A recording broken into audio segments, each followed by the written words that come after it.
শিক্ষার্থীরা আজকের ক্লাসে তোমাদেরকে স্বাগত জানাচ্ছি।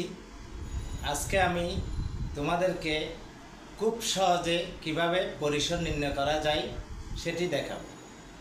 লক্ষ্য করো, এখানে 10 জন শিক্ষার্থীর গণিতে প্রাপ্ত নম্বর দেওয়া আছে।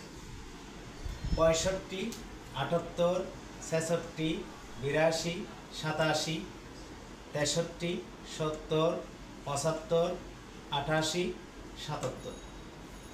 তাহলে এখন এই উপাত্ত সমূহ থেকে আমাদেরকে পরিসর নির্ণয় করতে হবে।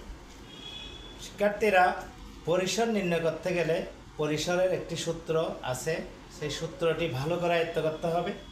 একটু দেখো, পরিসর সমান সর্বোচ্চ সংখ্যা বিয়োগ সর্বনিম্ন সংখ্যা যোগ 1।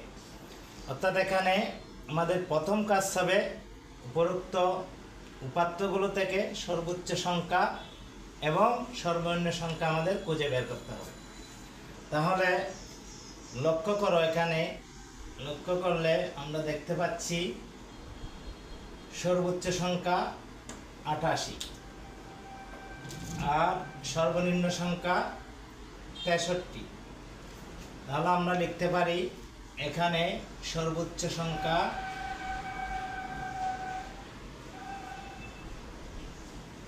সর্বোচ্চ নম্বর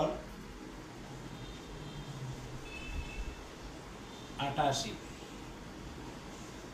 আর সর্বনিম্ন নম্বর 63। সর্বনিম্ন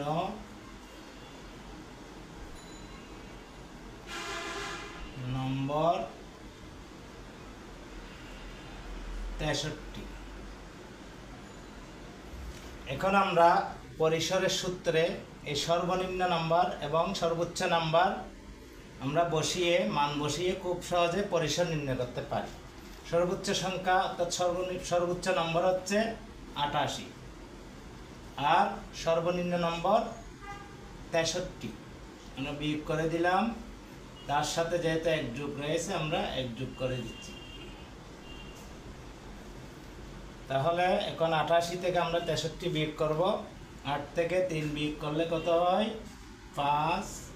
আর 8 থেকে 6 গেলে 2। এখানে 25 আসছে, সাথে 1 যোগ করে দিচ্ছি আমরা, সমান 26। এই তো হয়ে গেল। খুব সহজে আমরা পরিসর নির্ণয় করলাম।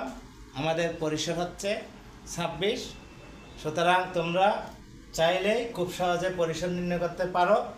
শিক্ষার্থীরা, আজকের মতো এখানেই সমাপ্ত করলাম। আগামীতে আবার মজার ভিডিও নিয়ে তোমাদের সামনে হাজির হব। ধন্যবাদ সবাইকে, ভালো থেকো।